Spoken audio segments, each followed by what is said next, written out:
Everybody, it's Leeroy from Leeroy Gaming, and today I have a very special video that I'm making for you guys that is going to be the Outriders Complete Guide to Stats.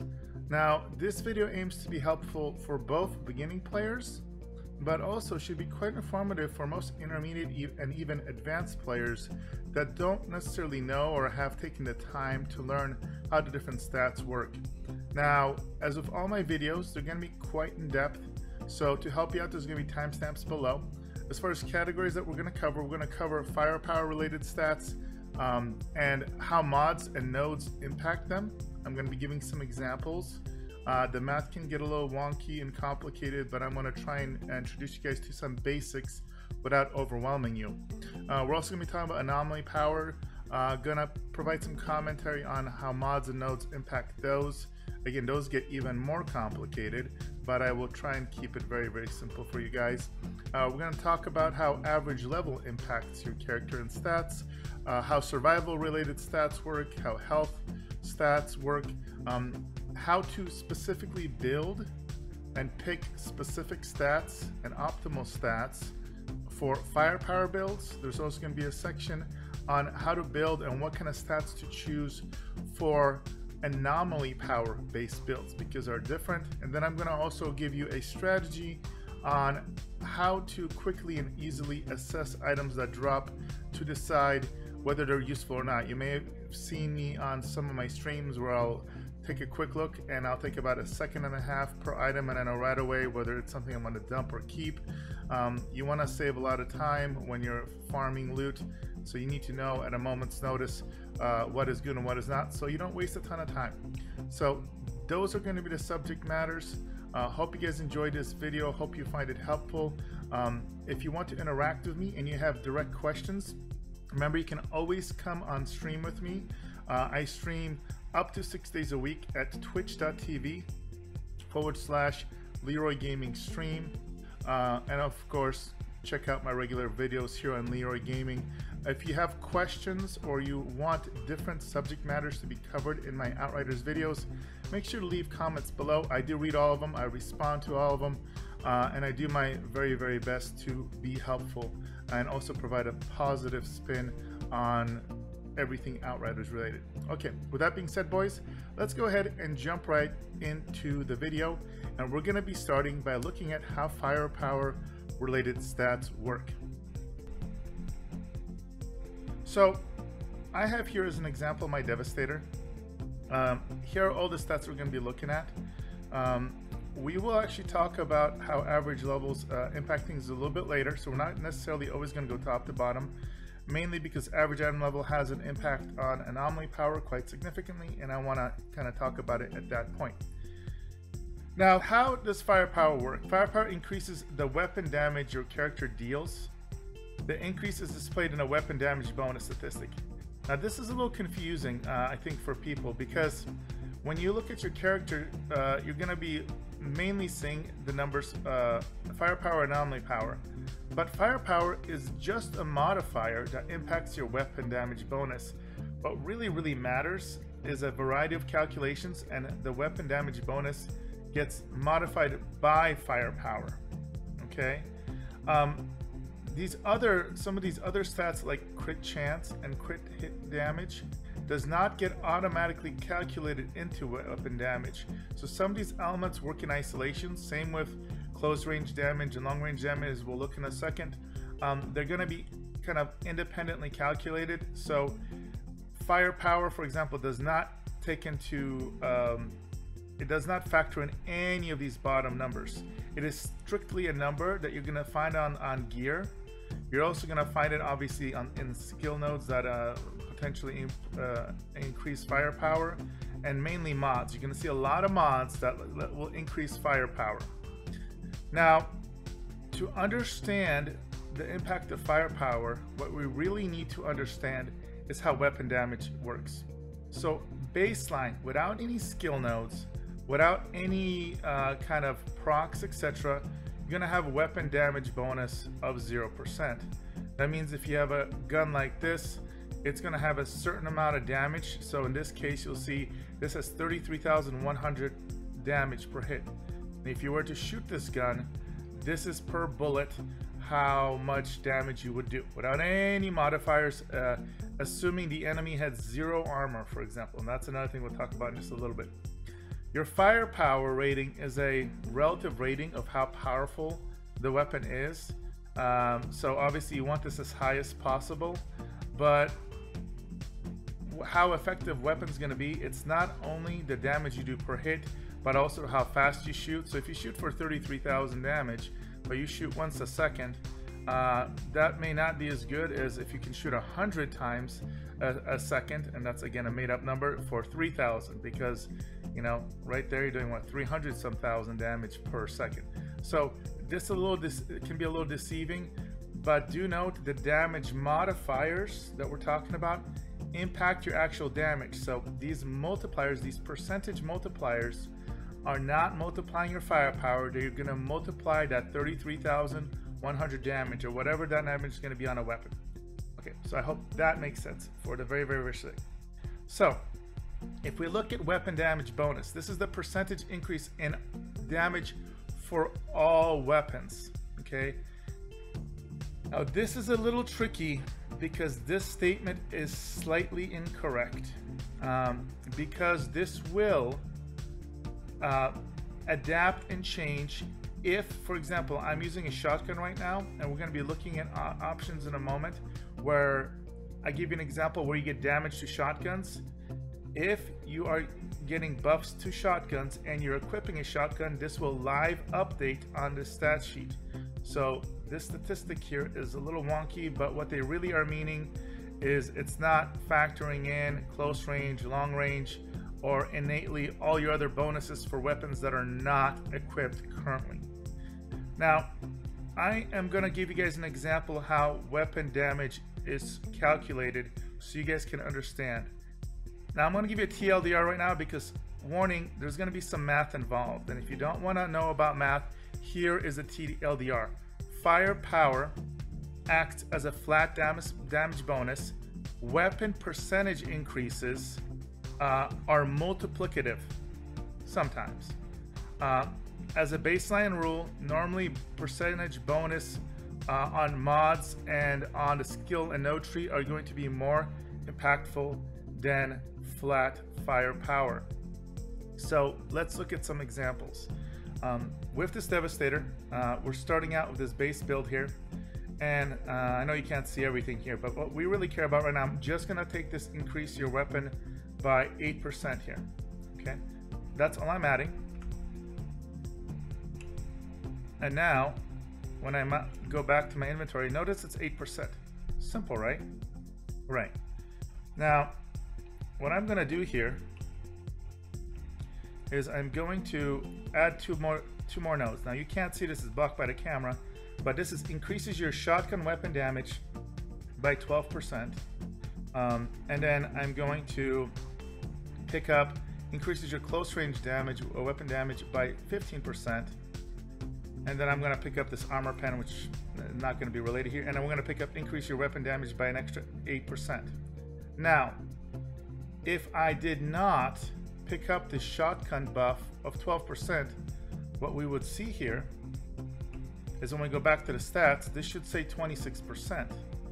But you may also notice, wait a minute, you did 8 plus 8, that's 16, and then 16, and if I plus an additional 12, that should be 28, right? Why is it 29.9? This is because certain elements work multiplicatively, and I think I'm gonna try and put up this a little graphic of this in post editing, but here's how the math works. Same nodes that are similar types, meaning like flat percentage damage, are additive. So we got 8 plus 8% is 16%. If we just had those two nodes, this would be a pure 16% weapon damage increase. However, when we go and calculate the shotgun damage, it's going to work multiplicatively, meaning the game is going to say 16% buff, which is really 1.16. That's 116%. Think of it that way. It's going to multiply that by the 12% shotgun damage, which is 1.12. And that's because we have a shotgun equipped. And so 1.16 times 1.12 rounds, when it rounds to the nearest point single decimal, is 29.9. I believe it's like 29.929 or something, but it rounds down. This is why we have 29.9. Now, if I were to equip a sniper rifle, notice it goes down to 16. Okay. Now, why am I explaining this? I'm explaining this because this kind of opens your eyes a little bit to the complexity of these calculations. And not all stats are created equal. Let's take it one step further. All right, now let's take a look at what would happen if we, again, have this champion buff, but we do not have the bonus to shotgun damage. So the only multiplier we have is the 16% weapon damage. So what we can do here, we can use the ability, and it's a very simple calculation. You go in here, proc the buff, and you're gonna notice it's 61%. What this is basically the 16% damage bonus from all damage, and it adds that 45% bonus from the ability use, the skill use. So 16 plus 45 equals 61.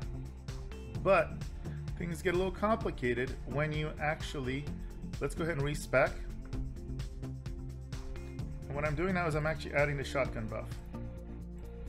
Now you may instinctively think, okay, well, it's just going to take that, you know, it's going to take the 16% damage from the weapon, from the all weapon damage. You're going to multiply it by the 12% bonus from the shotgun as before, and then add 45%. But this is not how this works. So what you're going to notice, I'm going to buff this, and the damage is actually 80.3. You're like, what? This is higher. So this is how the math works for this.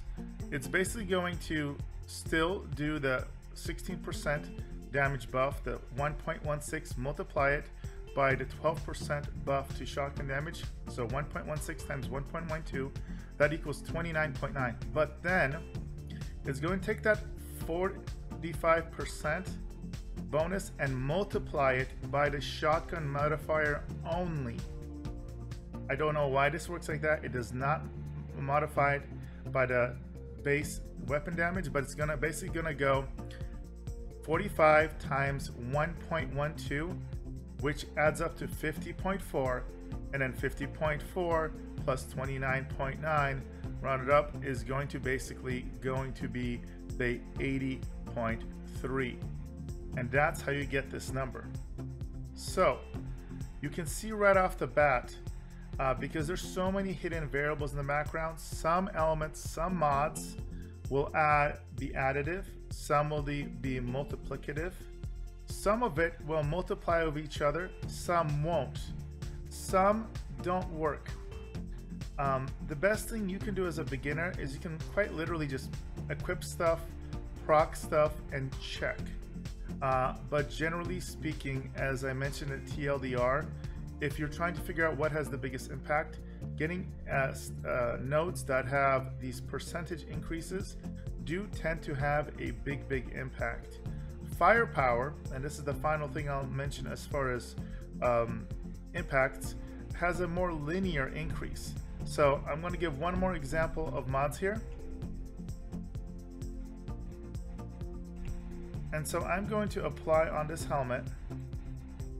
Don't mind, this is not a build for firepower. I wanted to keep the numbers simple. This is right here. Tier 3. Anomaly Echo. So you gain 3,276 firepower whenever using a build. So I'm just picking this because it's easy to test. So what basically happens, here's my base damage, 29.9%. I'm going to proc my ability. This is going to increase my firepower by that amount, and now notice my damage now goes up to 84.1%, as opposed to before it was 80.3. So that 3,000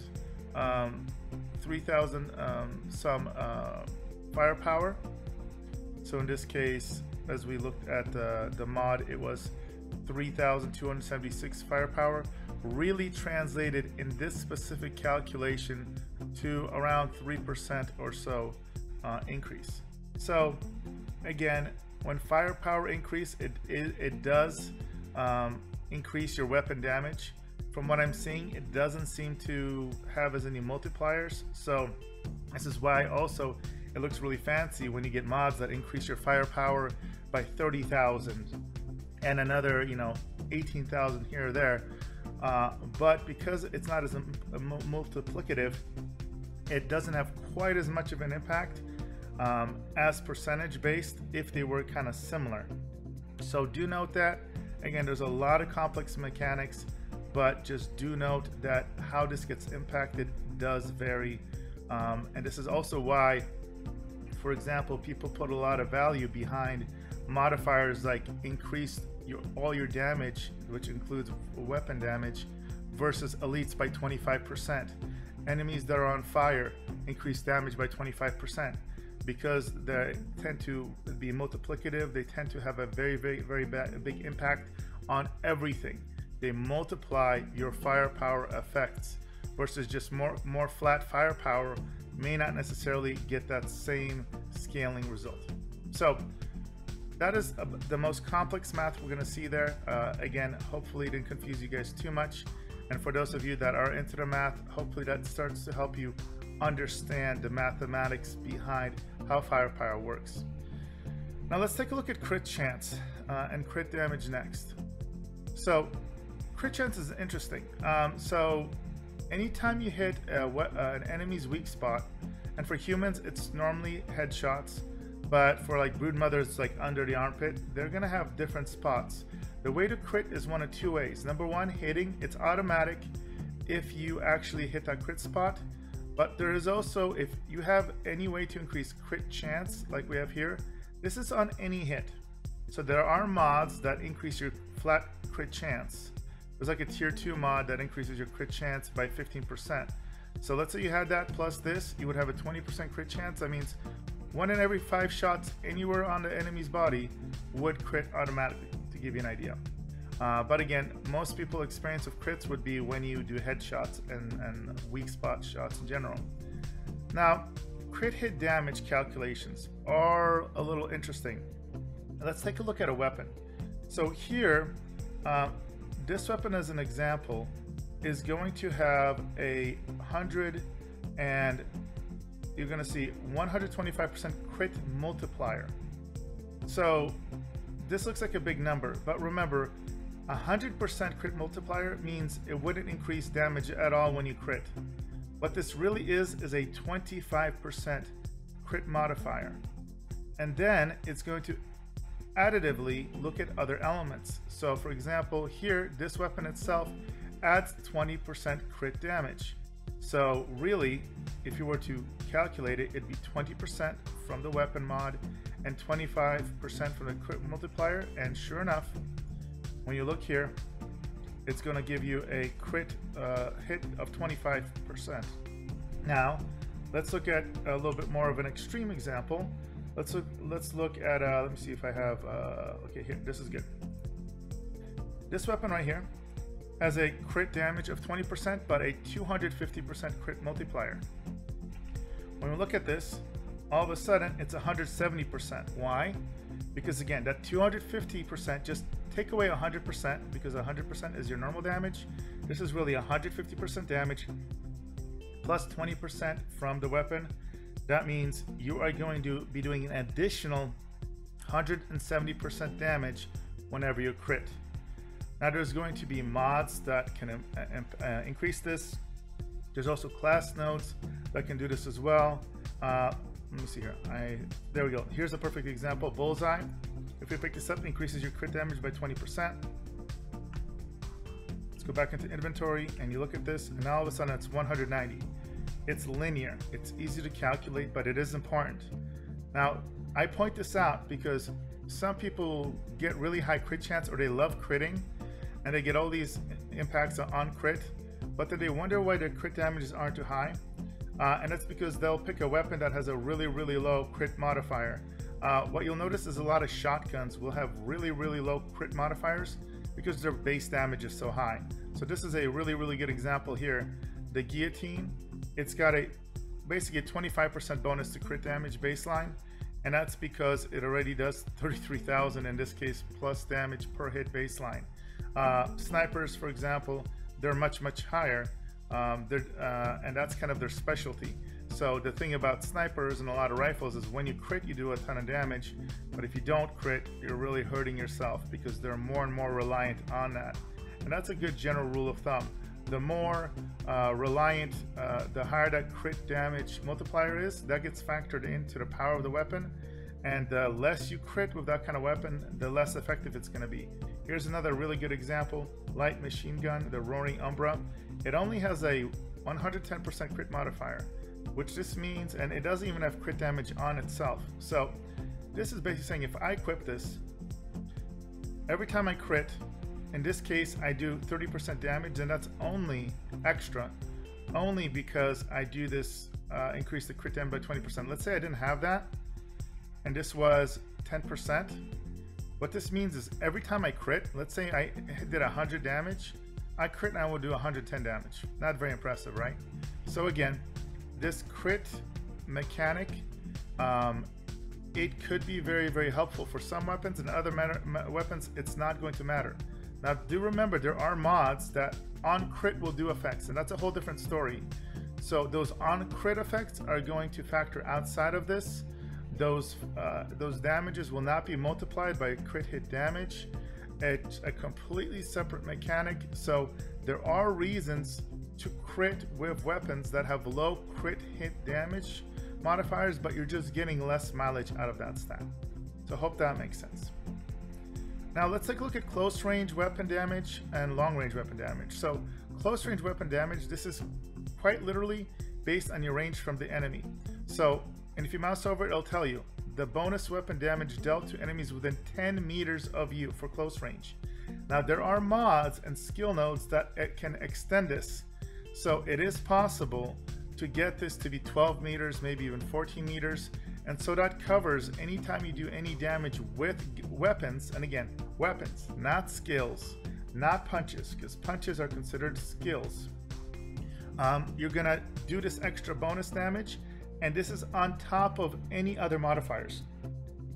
So if you have a 16% modifier here, it's going to take, whatever your base damage is going to be, it's going to add 16%, and it's going to then add an extra 25%, multiplied by 25%, as an example there. Now long range is the opposite. So baseline, it's for any damage that is further than 18 meters away. Now certain classes, like the Technomancer, will have nodes that can drop this, where you can get down to, for example, 12 meters or further. So in that case, you could have the sweet spot when, if let's say it bonuses both to close range and long range, you could theoretically do bonus damage when anything is 10 meters or less, and 12 meters or higher. You could even cross this over by making this 2 meters higher to make it 12, and make it that you get a bonus no matter what range the enemy is from you. But innately, without any changes to these ranges, there is a dead zone where you could have close range damage bonuses and long range damage bonuses, and if the enemy is between 11 and less than above 10 and below 18 meters, you get none of these modifiers, and that is the dead zone. You do not want to be in a dead zone when you're doing a firepower build. So those are those stats. Now you have armor piercing, and now this is important because you're dealing with a hidden variable.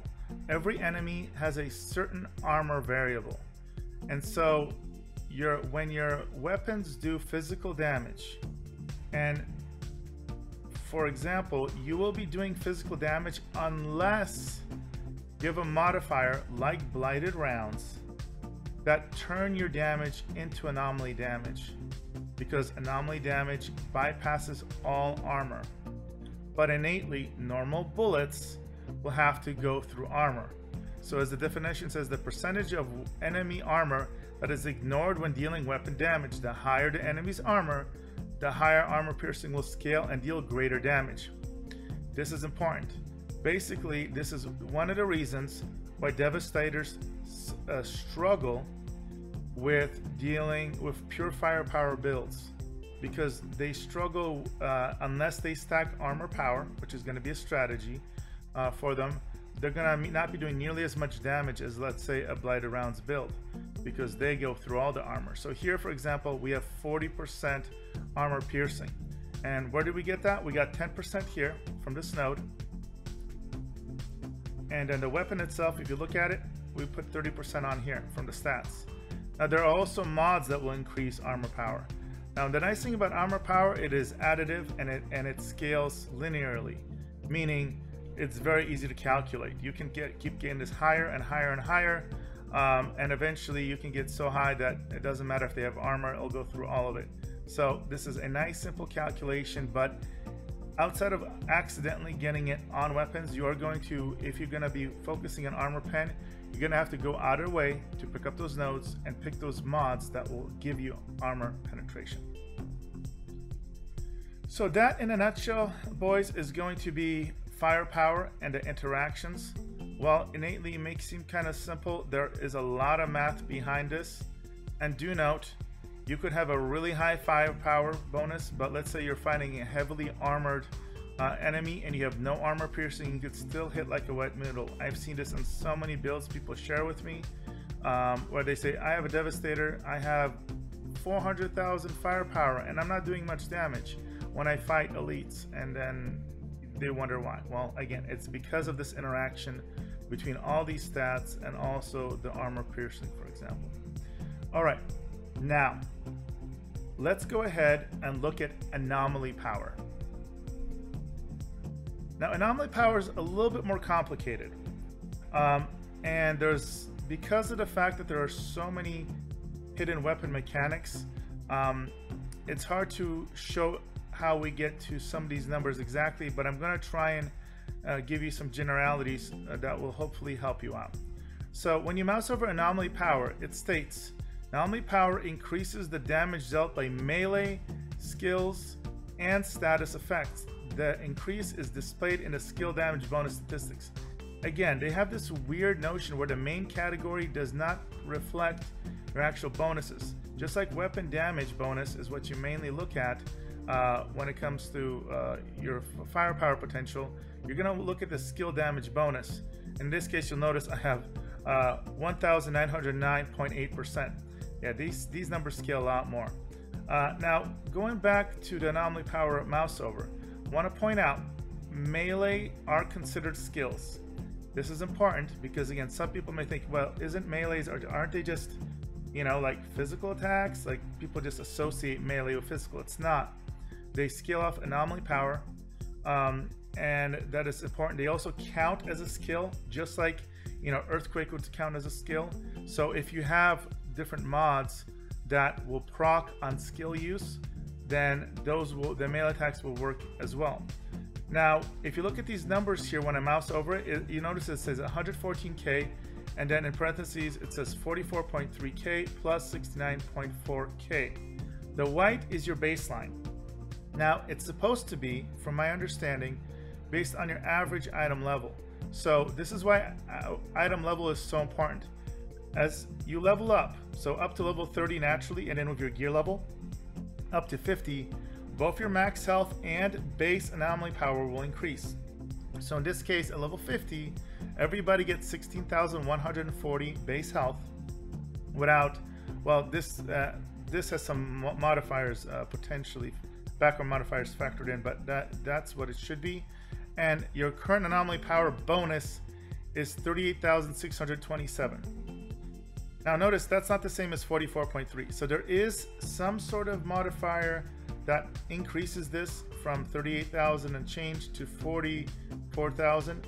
I have not figured out what that is. If anybody knows from kind of digging into the files, let me know in the comments below, and I'm gonna do my best to gather any of that information and then pin it in the main comment of this video. But note that white one does not change no matter what you do, as long as you don't change your gear. If you equip lower level gear, this will go down. Now the other number in gold is variable, and this is going to factor in numerous things. Number one, you should hopefully be getting anomaly power as a primary stat on all your gear if you can. So here you got 13.9K, and I have it on every piece. So that adds up, and it's going to be calculated here. Now again, there are some background calculations. As of right now, I technically should not be getting any other crazy bonuses because I'm not built for it. But there are ways to increase the anomaly power. The easiest way is to, for example, pick up the notes. Like here, Anomaly Reservoir increases your anomaly power by 6%. Again, this will be multiplicative. It does get a little wonky. As you pick up multiple nodes of this, it doesn't seem to be as clean of a calculation as it is from the firepower from my experience. So when I picked up 12%, it gave me more than 12%, even when I had no other modifiers. But to keep things simple for you, just note that these are going to be clear modifiers. Now, mods like Paladin, again, when you use a protection ability, it's going to increase your anomaly power by 45% for 10 seconds. And again, this is going to increase a flat increase of 45%. So it is very, very impactful.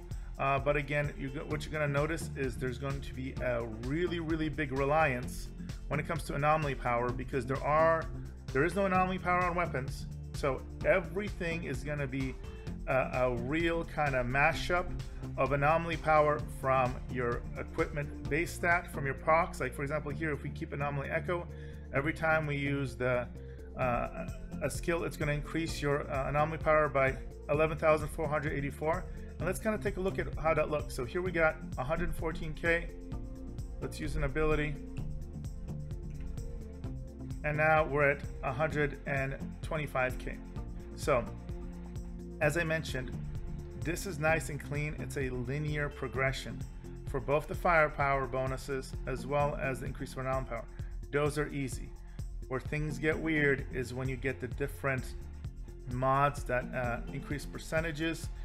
So when you proc everything, it's not always gonna look how you think it would look, but more often than not, it ends up being higher than I expected in my calculations. So we're gonna take that. And notice the huge impact right here.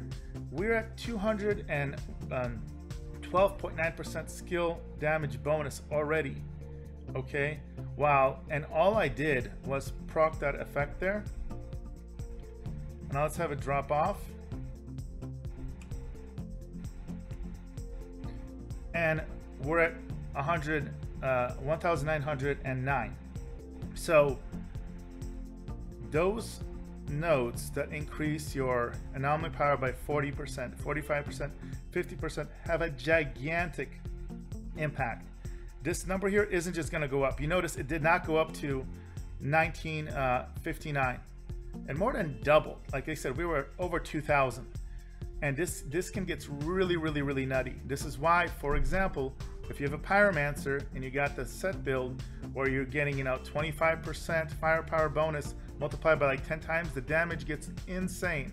So you can definitely almost break the game by scaling that. Now again, the skill damage bonus, that is calculated based off of your anomaly power score. So this is just a score. This is your output, okay? This is going to impact not only all of those abilities, but it's also going to impact all of your dot effects. So dot stands for damage over time. So your burn, your bleed, all of those will take a percentage of your anomaly power per second. And it's all gonna basically calculated based off here. So if you have really high skill damage bonus based off your anomaly power, all of your bleeds, all of the toxic damage, it's all gonna go really, really high. Now, when it comes to damage over time effects, it gets a little more complicated because you also have status power. Now notice status power is not nearly as high of a percentage, because here, that's almost 2,000%, right? Well, this is basically going to increase your dots by an additional. This is gonna, right now I'm more than doubling. If this is 100%, it would double all my dot damage, which is huge, because if my dot damage is based off 2,000%, and again, the calculations, there's modifiers behind the dots. We're talking about 5% of your anomaly power per tick per second. give or take about 0.5% to 0.75% depending which dot you're using.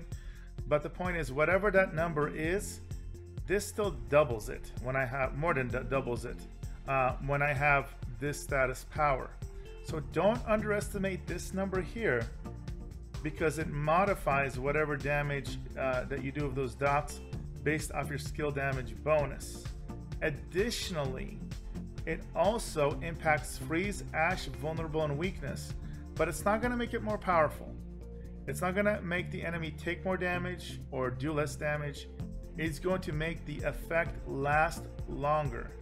So if it's like, 3%, let's say this was again 100% status bonus, this could potentially double the duration, the max duration of a freeze or an ash effect. Now you're still going to hit those diminishing returns, and you're still going to have periods where the enemies are invulnerable, but increasing status power can make those last longer, which can make a big difference. Now, global cooldown reduction is important because it reduces the cooldown of all of your skills. Now, it is not additive. Now, why is this important? So let's say, I'm just going to say this was 30%, right?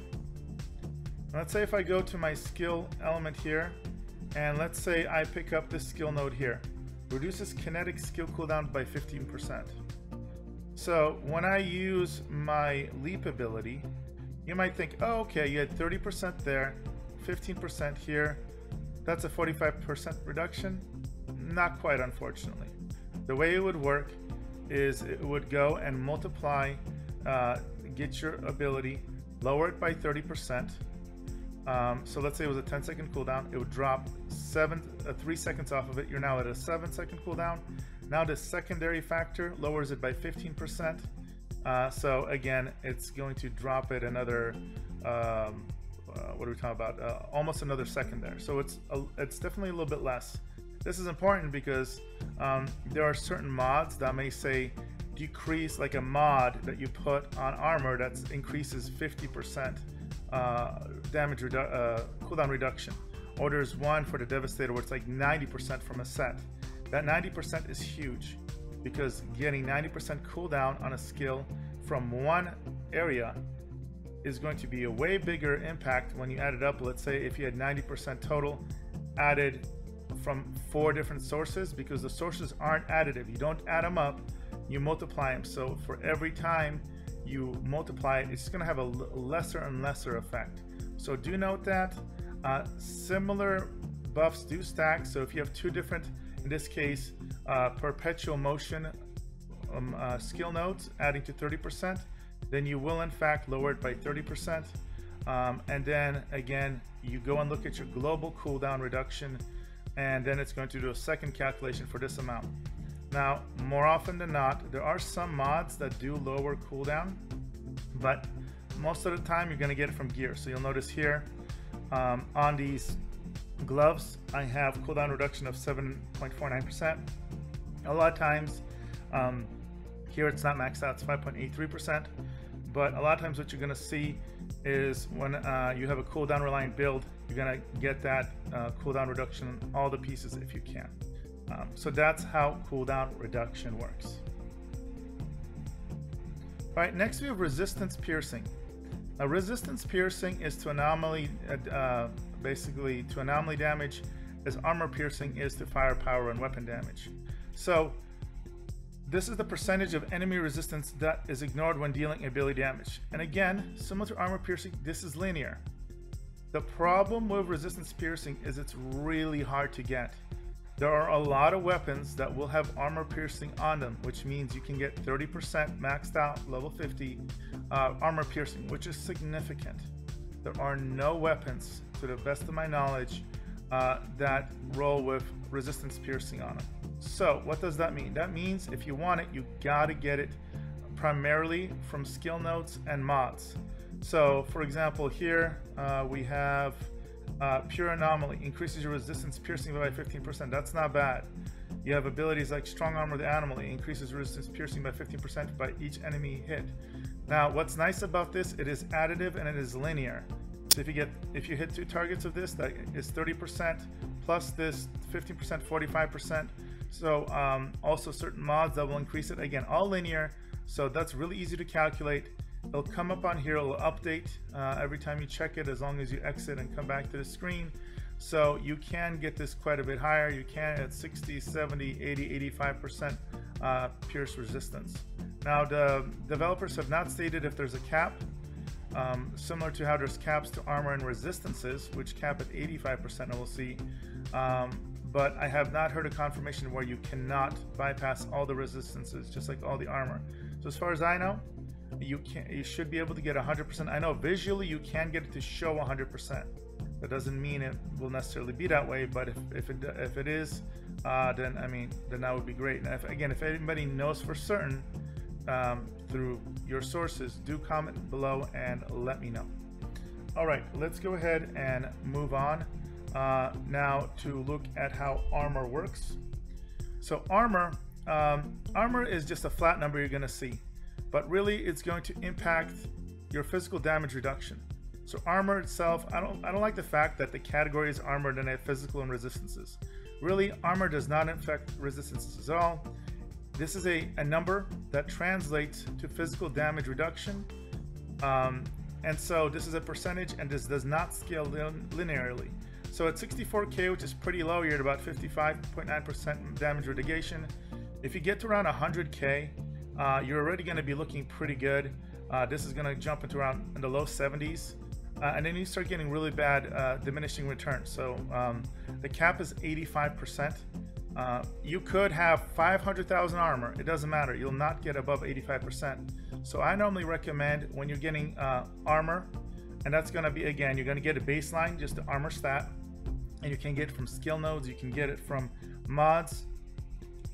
Proc your effects and check go. I know it'll put you in danger, but test it out. See what it looks like when you're fully buffed or moderately buffed. If you're anywhere between 75 to 80, you're in a really good spot. And obviously if you're hitting the cap, you may want to lower some mods or get rid of some nodes if this is getting too high, so you can get better DPS. Resistance is completely different. It protects you from anomaly damage. So a lot of enemies have anomaly damage, which bypasses all your armor. This is why a lot of people still get one shot or two shot, rarely one shot, but 2 shots or 3 shots sometimes, because they have 0 resistances. Now resistances are hard to get. It doesn't come in any armor or any weapons innately. You can only get it from mods, and you can get it from skill nodes. So you're gonna see, for example here, increase your resistance by 20%. The nice thing about it, again, is that it does stack linearly, so you do not have to worry about diminishing returns. Your cap on it is 85% again. So if you get above 85% resistance, it's not going to do you any good.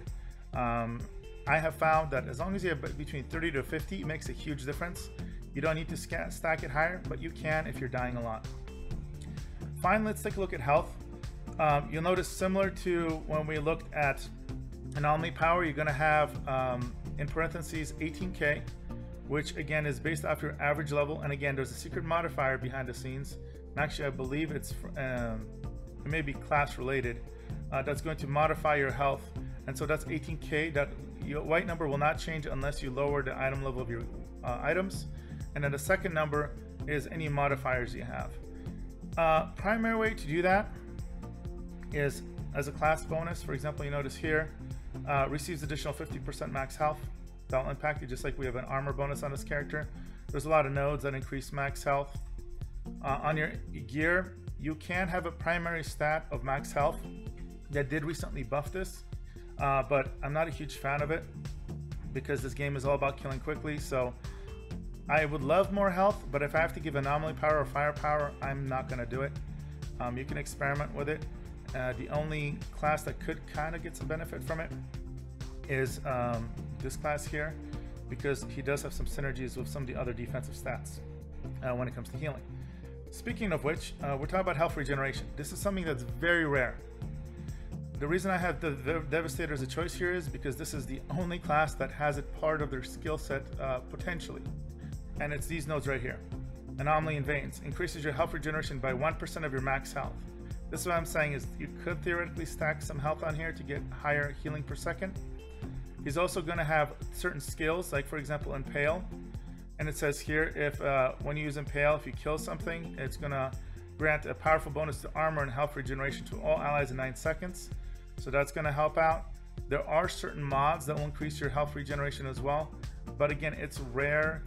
The numbers more often than not struggle to be significant enough, and they're not consistent enough to be the main source of healing for you. Okay, so that's what it is, and again, unfortunately, it's an underused stat in this game.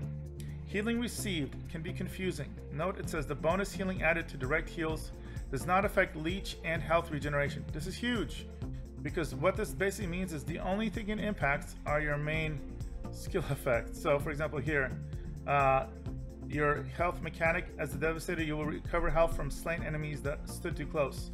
So you heal 24% of your max health when you kill things in close range.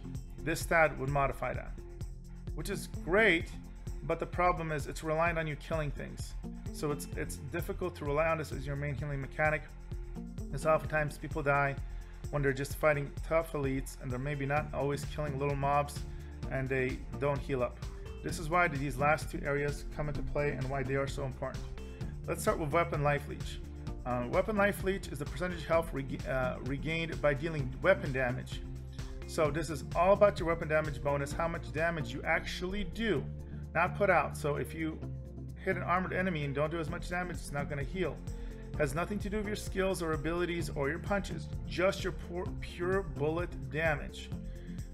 The good news is if you have a really high weapon damage, you can heal a lot. The downside to this, and why it's a lot of times inferior to skill damage, is the fact that if you stop shooting because you get stunned or knocked over or you're running away, then you're not healing. So that's the strength and the weakness. Also, it's hard to get this on some classes. There are certain weapons that will have Weapon Life Leech on it. Unfortunately, and I'm kind of looking at somebody's trying to identify one here for you, the problem is a lot of those guns aren't very good. So they'll have Life Leech on, Weapon Life Leech on them. I don't even have one in my inventory as an example.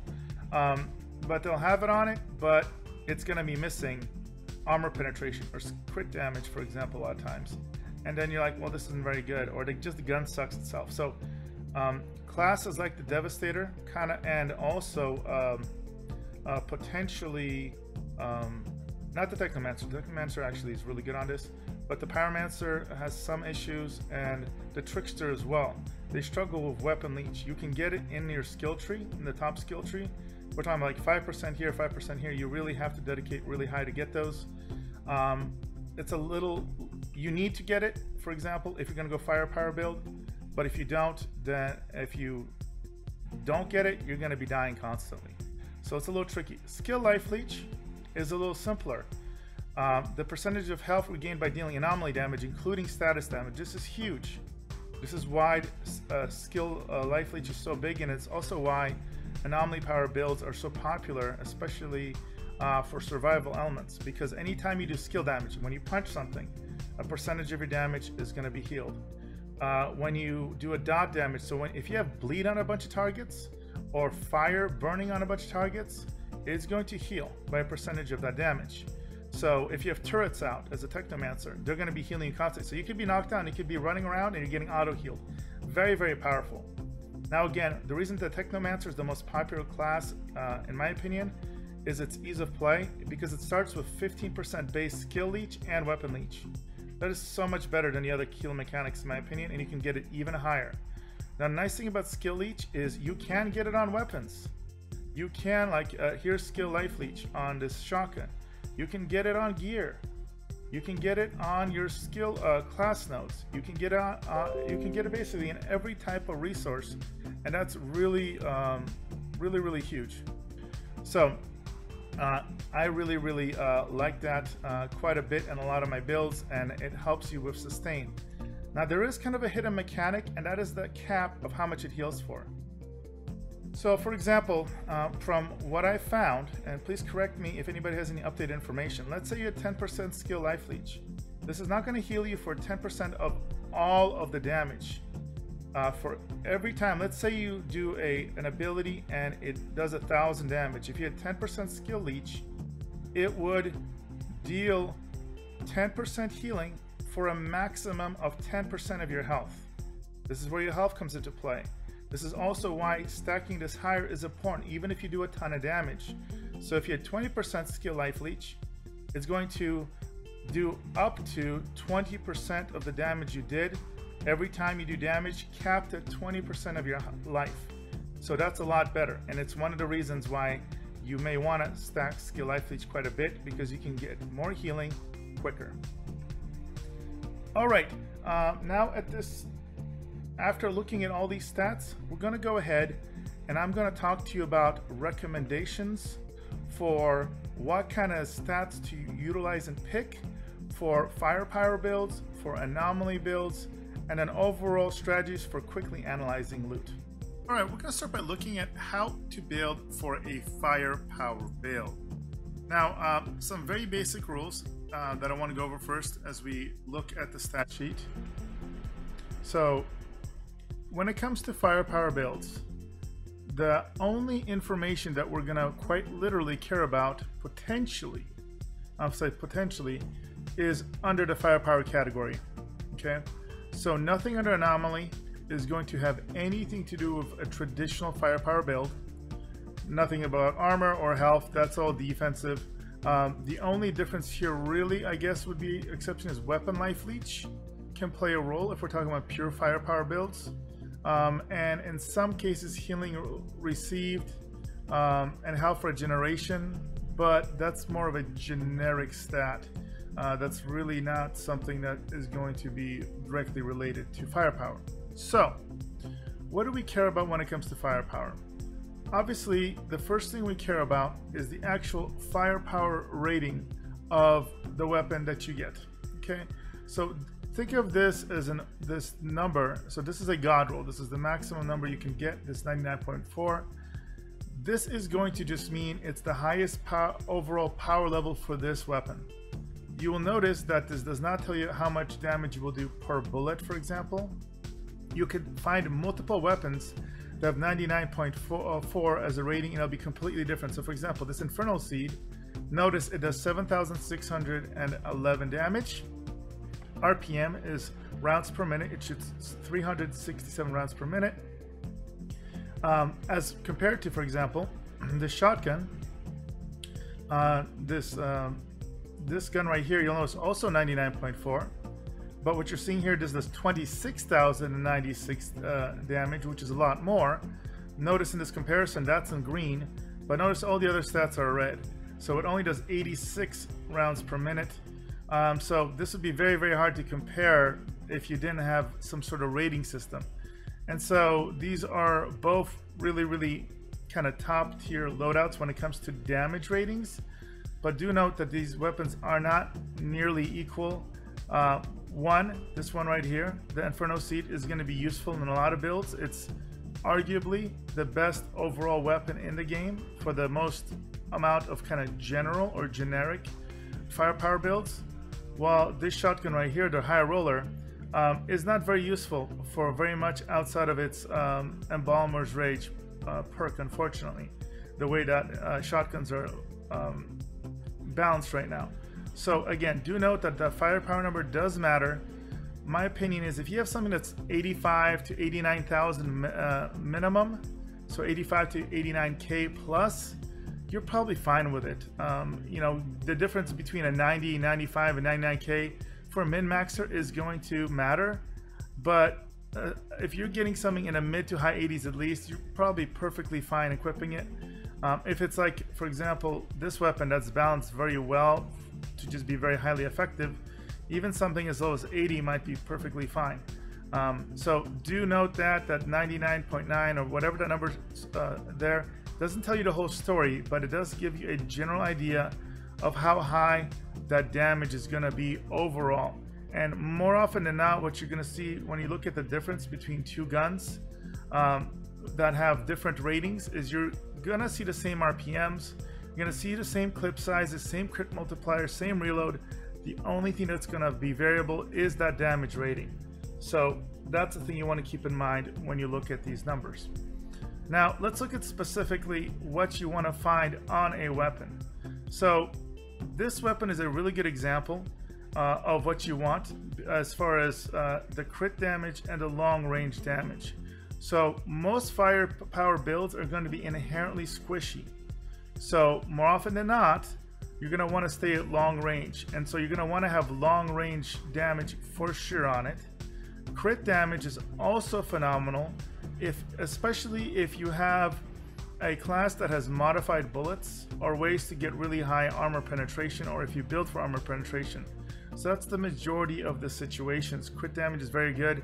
If you're going to be, for example, on a Technomancer and you're going to do a Blighted Rounds build, like my Venom Symbiote build, that's a really good kind of beginner Blighted Rounds build. You can check out that video under my build section.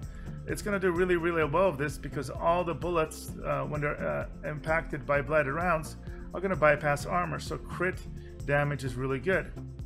Now, armor penetration as a stat, if you do not have a way to bypass armor automatically, like Blighted Rounds, if you're just going for a cold turkey, no way to innately bypass armor, and again, the only way to innately bypass armor is turning your bullets into anomaly damage, because anomaly damage bypasses armor, then you're going to need some armor piercing.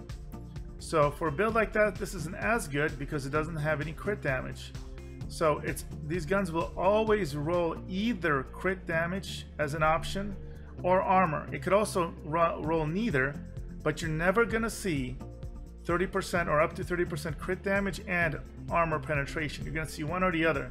So you have other weapons, and they're gonna, you're gonna see that the armor pen is gonna roll on those weapons. So this is a good example. The Anomaly, it has the 30% armor piercing when you level up to max. But there will be other ones like this one right here, the Death Shield, that doesn't have either. It has weapon life leech and healing received. This weapon, for example, struggles by itself to do very much damage. So this is why we'll talk about weapons like this when it comes to the Anomaly power builds. So going back to stats, we want crit hit chance the majority of the time.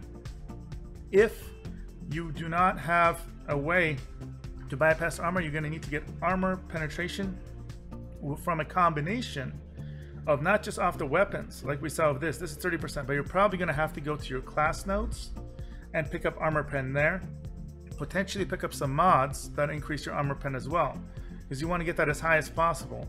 Otherwise what's going to happen is you're going to be able to kill normal mobs no problem, but then you're going to get to mobs that have some heavy armor and you're going to be hitting like a wet noodle, and you're going to feel like your build is broken because it is.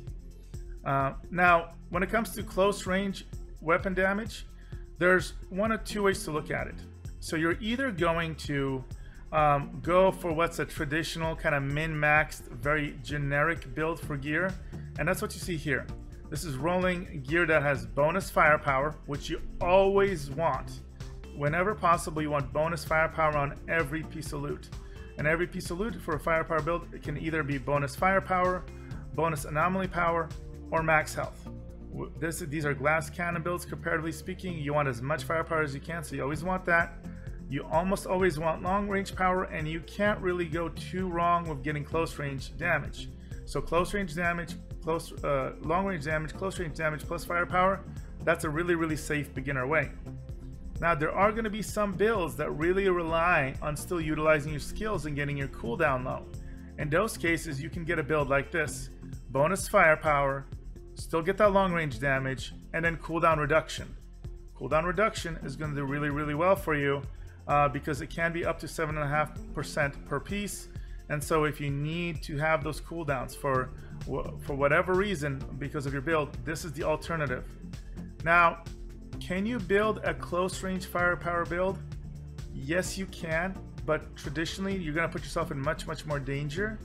This means you're probably going to have to sacrifice some mods or skills to become more tanky, which may detract from your overall DPS. And remember, firepower builds, they have to kill things really, really fast, put out a ton of damage to self-heal, and kill things before they kill you. That's the general rule of thumb. So I have tested around builds where I went for bonus firepower, cooldown reduction, and close range damage with like a shotgun build. It was decent, but the survivability just went out the window. you normally want to go for the other options I mentioned here. Now, there's the other questions I mentioned. What about healing received bonus? You do not want this. This is like the worst stat you can get on a weapon, for example, and generally in armor as well. It just doesn't scale well with your DPS. This healing received is only going to scale with enemies killed, and in higher difficulties you're not always going to be killing things. You may get to an area where you're full health, you have killed all the enemies except for an elite, now you're going one-on-one, and if the only way you're going to heal is by healing through killing that monster, you may die, or you may very well die before you kill it and get that percentage healing. Weapon life leech in those cases is absolutely critical. There are some weapons that come with weapon life leech. Unfortunately, there's very few examples of viable weapons that have weapon life leech and also crit damage, etc. You could roll some epic, so purple weapons, to try and get a combination of crit and life heal, like on an assault rifle variant, for example. But do remember that there's a cap on how high the damage on an epic can be. I believe it's around 90 or so, 90,000. So that's going to be about 10% less maximum damage that you can get on legendaries. Plus, again, it's going to be tougher to min-max the mods on those. So, weapon life leech, you are more often than not going to have to get through your skill tree and or through certain mods. Realistically, you can probably count on, if you just rely on the skill tree, to get between 5 and 10% of weapon life leech. Now do go back to the section where I talk about the stats and weapon life leech to fully understand how that works, because you're gonna have to put out a lot of DPS to keep your health up with this weapon life leech being at that low percentage. If you are fortunate in playing a Technomancer, you have a huge advantage.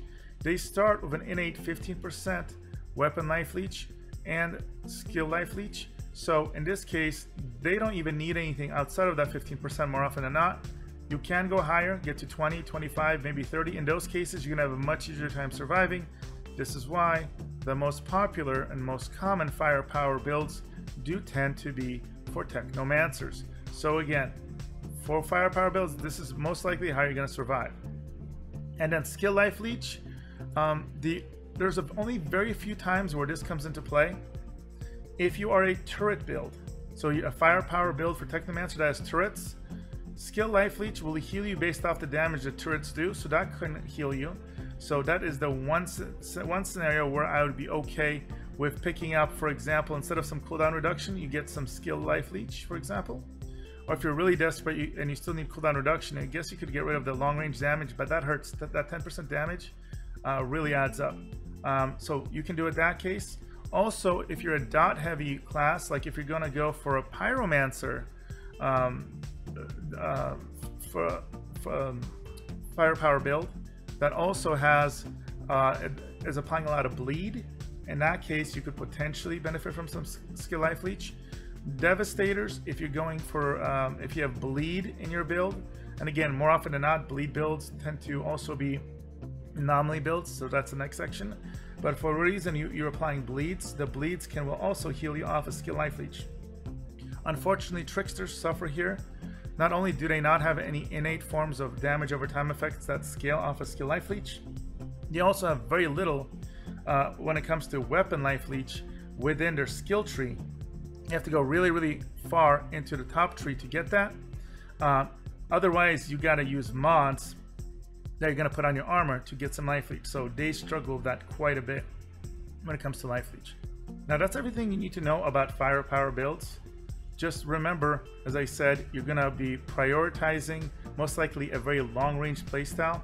If you do build for close range firepower builds, you're going to have to find other ways to increase your survivability, which is likely going to lead you to need to get rid of some DPS focused armor mods and replace them with some healing or survival related mods. You may or may not find that worthwhile.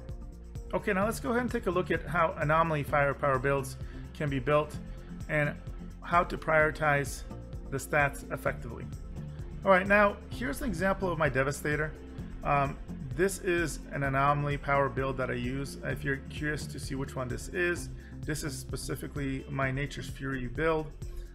When it comes to Anomaly power builds, as opposed to firepower builds. The big difference here is that your weapon is going to be a buff stick. What is a buff stick? A buff stick is literally a weapon that you're not going to do almost any damage with the actual bullets. You're using it for its statistics and its modifications, hence a buff stick. All of your damage is going to be done through your skills, various skills. And so your stats that you're going to prioritize are going to be completely different. We are quite literally not going to care about anything under the firepower category. We don't even care about crit hit chance and crit hit damage, because you do not crit with anomaly skills and abilities like you do with guns. So all of this does not matter. Not even armor piercing matters, because all anomaly damage pierces all of armor automatically. So what you care about is anomaly power. You really care about anomaly power. It scales incredibly well. If you kind of take a look at here, I have 165,000 base armor power. This is going to get quite a bit higher when I buff it, but notice this already increases my skill damage by 14.2%. You can get this to 3,500, 4,000, 4,500%. It's huge. It's all going to be about synergizing your stats. So what do we care about when it comes to stats? The good news is this is very simple. So first and foremost, unless there is no other way around it, there is no circumstance under which you want to have a piece of armor that does not have anomaly power. At level 50, fully maxed out, each piece of armor is going to give you 13,900 anomaly power. This is huge. You do not want to miss out on any of this. The reason I point that out is some people that don't know any better may pick up a set like Seismic Commander here. They'll have these 3 pieces and they may say, hey, shouldn't I build the whole set? Well, the nice thing about these 3 pieces, the helmet, chest, and the legs, which also happen to be the rarest pieces, all have anomaly power on them. But if you take a look at the other pieces, so let's take a look at the Seismic Commander gloves, it has max health. So it's not that max health is absolutely useless. The reality is it doesn't help with your DPS at all. It can help with survival, but this game is all about killing things as quickly as possible. So basically, by getting this 3,000 to 4,000 some health baseline, you're sacrificing 13,900 anomaly power, and that is not okay. This is why, fortunately, this set here has 3 pieces that have anomaly power. The gloves and the boots don't. In general, pretty much every set except for the cannonball set. The cannonball set here is an exception. Yes, it's a meme set, but interesting enough, the weapons themselves are actually quite good, or the armor is good independently in certain cases. So you're going to want to make sure that you have all your pieces have anomaly power. Okay. When I talked about anomaly power earlier in the stat section, we're going to want to go check that out if you haven't already. I explain just the complexities of how these different stats stack up. The TLDR is that there's some amazing scaling and stacking with the stat. Okay, so you know anomaly power is mandatory. What do you care about next? Well, the next question is, do you use status effects for DPS or not? Status effects for DPS, to show you here, is they're going to be burning, toxic, and bleeding. These do damage based off a percentage of your anomaly power, and that damage is multiplied by the status power percentage. So this is increased, and this is a little weird because you don't start at 100% unlike crit damage multipliers, etc. So this 100% actually doubles your the impact on these damage over time effects. So this means if, for example, you're a pyromancer that utilizes a lot of burning, you might want to consider status power. If you're a technomancer that uses a lot of toxic damage, you may want to consider status power. If you are a devastator that stacks a lot of bleed, you may want to consider stacking status power. Now, why do I say consider? Well, realistically, unless you're really good at the game, you're probably going to want to get some skill life leech. The reason I say there's a competition between these two is because in just about every build out there, every build that I've recommended, if you can, you always want cooldown reduction on all of your pieces of Anomaly Power gear, because you're all about spamming your skills. The quicker they cool down, the quicker they come up and you can use them again. Simple concept, but a very important concept. And again, each piece that has it is going to be worth 7.45%. That adds up. Now, sometimes you may not have a choice. So here's a perfect example. The Seismic Commander helmet. This is not bad. It has skill life leech, status power, and anomaly power. This is the case where you say, okay, I'm sacrificing cooldown reduction, but at least I'm getting the other two stats. And yes, this build really heavily relies on bleed damage, so this is fine. This piece here, notice it has cooldown reduction, which is perfect, and has status power. That's good. This piece here is the same. But on this one right here, I mixed it up. I put anomaly power, skill life leech, and cooldown reduction. The legs, I did the same. This helps me stay alive because you're going to be basically massively increasing how much healing you're doing from all of your anomaly damage. So in this build, I have 24% baseline. That's really quite substantial. If you are a Technomancer, you can get that easily to like 40% or so because of the fact that you start with 15% baseline. Now, if you want to push your luck, you could lower this and drop it down. Now, currently, never drop your life lead to 0% if you're doing a bleed build on a Devastator, because there is a bug, and this might get fixed by the time you're watching this, where this thing right here, the blood donation that says you are healed for 25% of bleed damage. So if you have 0% skill life leech, that's not going to work. Okay. Now here's the good news. You can get it on weapons too.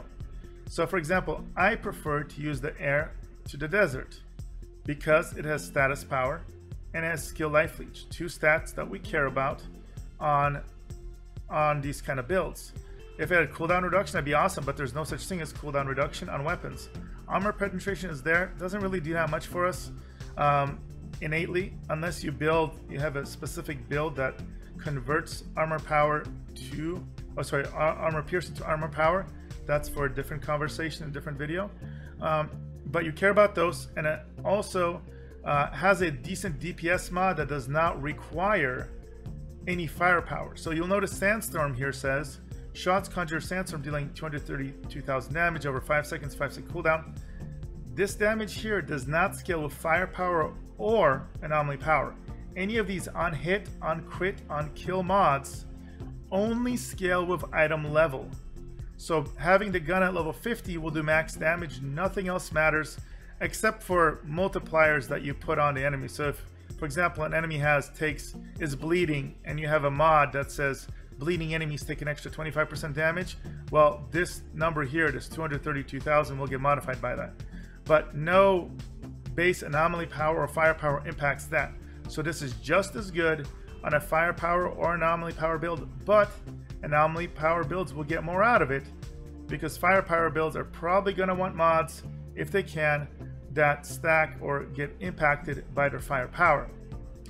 Fortress is a mod that I want to bring up, even though we're not really talking about mods in this video, but it is the only mod in the game that goes on weapons that directly impacts anomaly damage, because notice it says receives up to 43% damage bonus based on armor, and everybody that I've been talking to says you need around 100,000 or so armor baseline to get the most out of it. It's not confirmed, but that's what everybody's been kind of figuring out through some testing. So this mod, you actually this is a mod that is you find it off a rare shotgun, and unfortunately it's not so easy to find. It is a shotgun called the Death Shield. A lot of people farm it. You're going to hear people talking about it, and again, if you're lucky enough to get one, awesome. Break it down, because you're probably never going to equip it. Well, I take that back. You may sometimes equip it as a secondary weapon, but you're not going to use it as a primary weapon. And for anomaly power builds, it is the go-to add-on mod, because again, no other mod has such a direct impact on anomaly damage. So that's what we care about from the weapons. Do note, when we look at the stats again, weapon life leech is going to be minimalistic in its impact. So yes, will you sometimes shoot your gun? Sometimes yes, but those bullets are going to do so little damage that that 5 or 10% you may get is going to not count for very much at all. So those are the stats you care about. Again, you yet again do not care about healing received bonus. If you get that, that's a trash drop. And anything in the firepower, anything that rolls from here is also unfortunately going to be a waste for you on that gear. All right, the final thing I want to talk to you guys about is how to quickly analyze loot. So a big time sink a lot of people have is after runs, their loot starts to fill up their inventories. You got to take a time to look at all the gear, what's good, what's not, what did they break down. Some people will do kind of like a blind look, and if it's not a legendary, for example, if they're a beginner, they may delete everything, which is a big mistake. Or they may delete all blues, which is a mistake. Or they may instantly think that all greens are bad. That is also a mistake. I'm going to have a different video that talks all about minimizing and maximizing the effectiveness of green, blues, and epic gear for your builds. But for the time being, here is the strategy for analyzing and knowing what loot has potential for you for upgrades. So obviously, if it's a legendary piece you're searching for, you know that it's going to be effective or at least worth taking a look at based off its look and its name. Do note that the one thing that's going to be variable at the end of the day for armor is going to be the armor rating. Like this is 9,305. You can't increase that. That's really bad. Luckily on this class, it scales armor scales so much it doesn't matter. But you can get over 11,000. I believe 11,300 or two. Let me see here. Here's 11,200. I believe you can get 11,300 as a god roll. It's either 11,200 or 300. Small difference there. So you'll notice here I have two martial helmets. Oh, sorry, just kidding. They look like, imagine these are two martial helmets. One's 11.2, 11.3. Obviously these are close, but if I had two that are the same and one was 11.3, one was 9.2, you get rid of the 9.2, obviously. That's the only variable looking for. What you care about is blues and greens and purples. So your weapons is a different story because you're probably going to look for a certain legendary for your build, and that's going to be simple as well. There are some tactics about Mickey Mousing utilizing epics, but most builds are going to aim for a specific legendary, for better or for worse. But for armor, here is the strategy. It's super simple. Find out before you start running your runs, especially once you get to expedition levels, what stats you're looking for. So I make a little note and I say, okay, I want gloves that have anomaly, skill, life leech, and cooldown. I want the same thing for my gloves and boots. So whenever I'm done with loot, I literally go and I mouse over. What is it? Cool. Okay, anomaly, cooldown, skill, life leech. Boom. That's exactly what I want. I move on and delete it. If it's anything else, I delete it. Now, be careful about the kind of like a psychological trap, because there's limited numbers of loot or space for loot in the game, in your inventory, in your stash box. Some people will be in their mind thinking about 2 or 3 different builds, 2 different types of gear. If you do that, you're gonna fill up like crazy. So I recommend work on one build at a time. In each category, know what you're looking for. Now it might vary sometimes, but for your epics especially, or blues, look at them and see if they have those stats. If they don't, immediately mark them for destruction. Don't even check the mods. Now, if it's a purple and has the right stats, you're also going to hopefully know what mods you're going for, you're looking to get. Purples, you cannot re-roll both of the stats on them, so one of them has to be appropriate, and it has to be tier 2 or tier 1, obviously. So for example, this Vagrant Gloves is perfect because I was looking for Untamed Power. That is rollable, it's a tier 2. Unstoppable Force is not rollable, so I needed to know that I needed gloves, or boots in this case, that had Untamed Power. So I was looking in my head for gloves and boots, same stats, but Untamed Power. It just happened to be that I found the gloves. Once I found the gloves, I knew the last remaining piece, innate mod I needed was this, or Extra Quake. So now, unfortunately, this is a little bit more complicated, but the only thing that can roll, that you can re-roll to potentially get Earthquake on it naturally, if it doesn't roll naturally, is a green. This is why greens are not useless. Any greens I found, like this here, they're gold to me. I hold on to them for specific builds because when you upgrade them at the crafter, you have a chance, 3 chances to get one of these tier 1s. The first time you upgrade from green to blue, you will always get a tier 1 mod, and that's going to be class specific. Now if you get a blue just to drop, you have to check and say, did it already drop of that tier 1 mod? Or if you're looking for a tier 2 mod, did it drop of a tier 2 mod you wanted? If the answer is yes, you're perfectly fine, because you can cheaply and easily upgrade these blues and greens to purples. And then you don't care what that second mod is because you can just modify it and change it. So again, really quick, every time you get loot like this, I say, okay, mouse over, anomaly cooldown skill power green, boom, awesome. This one I would say anomaly skill power cooldown, okay, do I need martial arts? And this build, yes, I did need it at that point.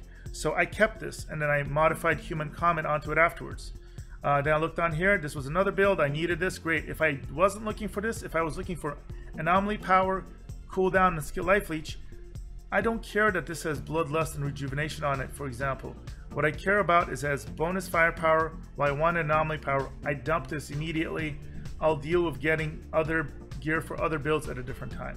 So if you apply that strategy, you're gonna literally save minutes every single time you finish a run. That's going to add up to hours and hours and hours of time saved between the dozens or hundreds of runs you may do over playing this game. So I hope that helped you guys out as far as quickly and easily assessing what stats you need. And again, you can apply this strategy to firepower builds or anomaly power builds, hybrid builds, whatever you're going for. Just jot it down, have a mental note or a physical note, whatever you need to remember, of what stats you're looking for, and follow that process. Alright guys, so that brings us to the end of our video here. I hope you found this helpful. I know it's a lot of information. Definitely, hopefully you took advantage of timestamps to get to the points you wanted to get to.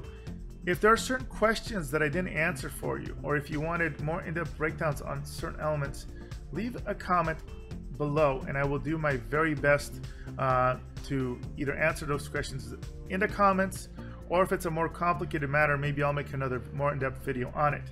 Also, if you have questions day to day, you can always come on our Discord. That is predominantly Outriders related, and it's basically looters, shooters, and RPGs. So you can see in the description below our Leeroy Gaming Discord. Also, I stream on twitch.tv/Leeroy Gaming stream up to 6 nights a week. On that page, you can see my schedule when I'm going to be streaming next. In the description below, there's also a link to that schedule as well. In addition, if you just want to see me stream, I do generally within about 24 hours of finishing my live cast, I put up a copy of the streams here on YouTube. But again, if you want to partake, if you want to get runs, get free CT15 runs, maybe you haven't finished Add a Storm on Gold yet, we carry people through that as well, all for free to help you guys out. Make sure to come and check me out on my stream.